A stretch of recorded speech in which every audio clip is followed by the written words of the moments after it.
Hey everyone. So this video is going to be on something I've been researching into.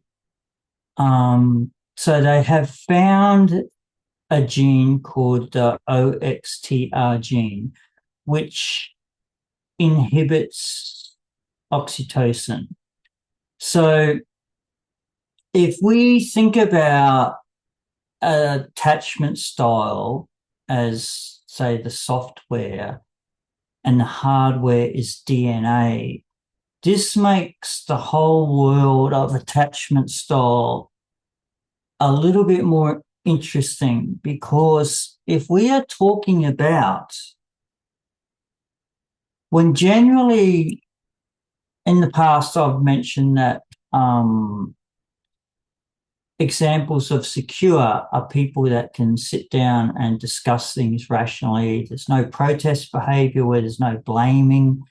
They sit and listen and logically and analytically discuss things and come to mutual agreements on things. So this OXTR gene throws a little bit of a spanner into the works in that a lot of research will tell you, particularly say Gary Chapman's Five Love Languages book, or even the attached book on secure,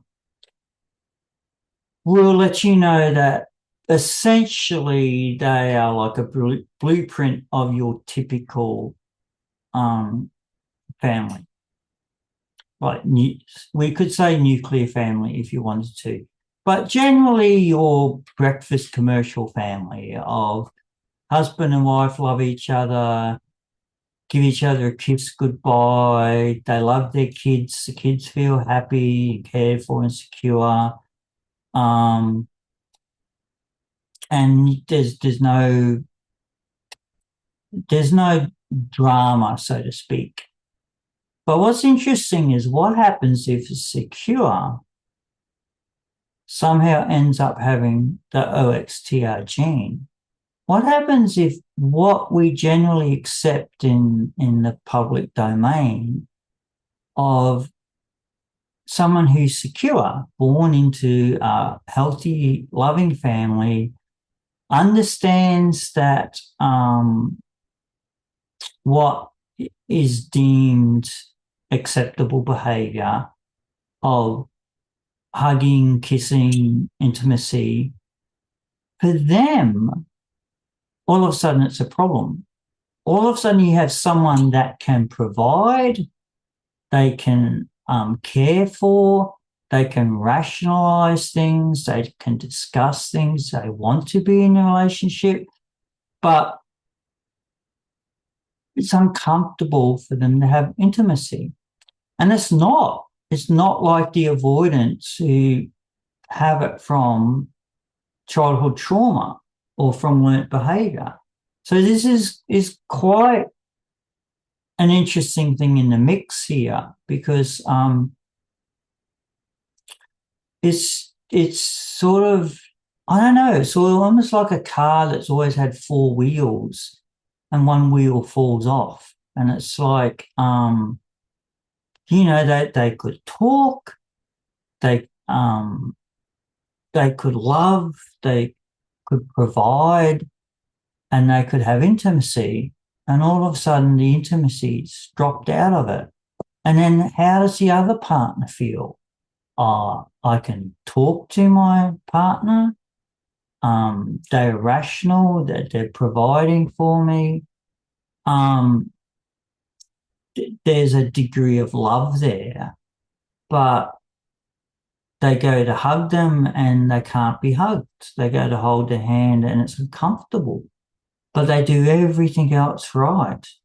So this is where a lot of genetic coding comes in terms of attachment styles, because we look at the avoidance of having learnt behaviors, but a lot of it runs on DNA and it runs on genetic coding and it runs on fear. If you have fearful avoidant, if you think of the title of it, they are scared, they are fearful.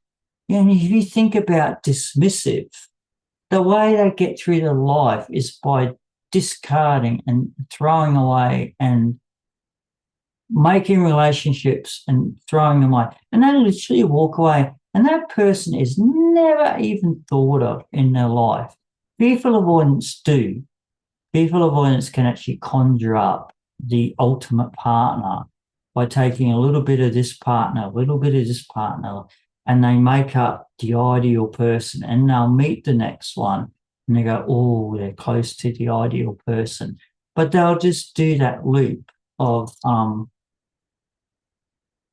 pull, push, pull, push. It's their life story. You'll hear it.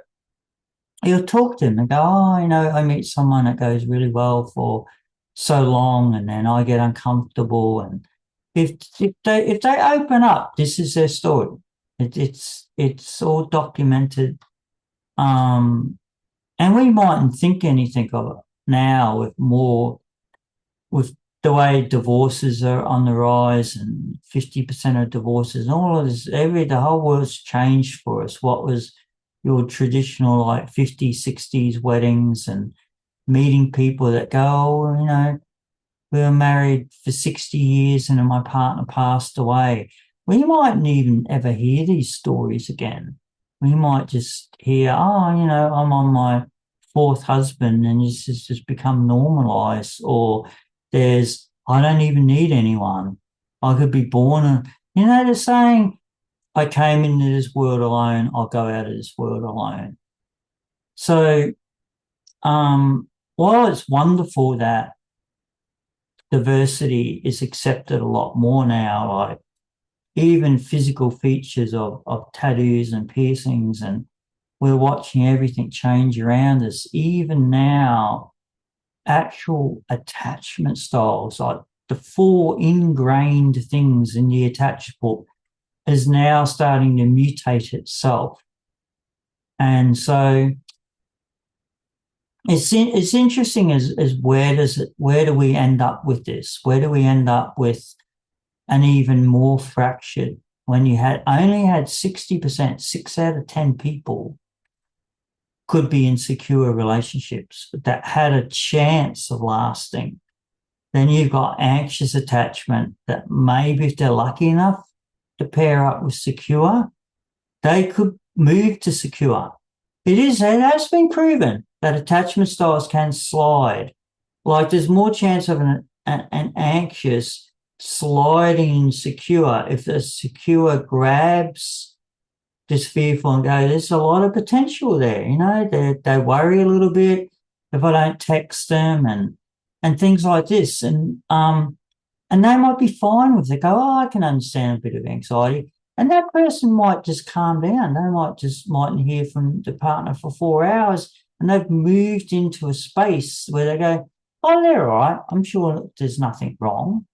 And that completely change the way they feel.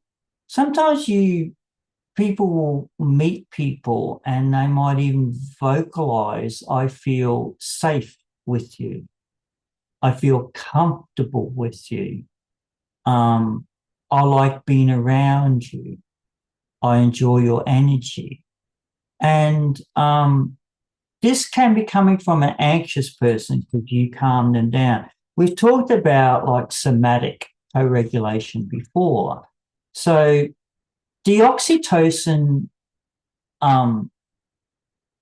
chemical that's released during hugging. So oxytocin is also called like the hugging chemical. You hug someone and literally your body fires off oxytocin.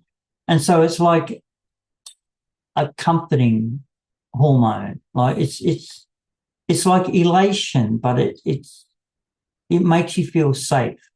It's the same as a baby that's crying and the mother picks the baby up and just pats them and the baby calms down straight away. It's emotion. It's emotional, but it's really physical. It's predominantly physical bonding. It's just that touch. It's like physical touch. like couples that hold hands or stroke shoulders or nuzzle into each other. Um, all the time that's why it's enjoyable for people whose love language is physical touch. It's enjoyable. It's enjoyable to be cuddled up on a couch and watch a movie. They'd rather be doing nothing else in the world. There's nothing they'd rather be doing than basically almost getting high, just sitting with their partner, just feeling safe, a nice mushy feeling, sort of like a kitten purring. But now we're learning that for one of those people or for their children, they mightn't have that. And that's a really quite a revelationary um, time we're going through. We're literally DNA of someone's ability to be compatible and be intimate. Because you could look at it in all sorts of ways. Like, what's it even? I mean, what's it mean for the human race at the moment? We literally hit zero population growth due to a whole number of things. This new gene that's resistant to oxytocin is going to contribute more to zero population growth. Maybe put someone's like, wouldn't even want to jump in a bed and have sex with someone, although a lot of people would argue that's probably never going to happen. But you will meet people who intimacy is uncomfortable. They don't want it. They actually makes them feel ill, makes them feel sick. So I'll round it out with that. So we've gone from talking about attachment style to what's going to happen for the world's population because of the OXTR gene.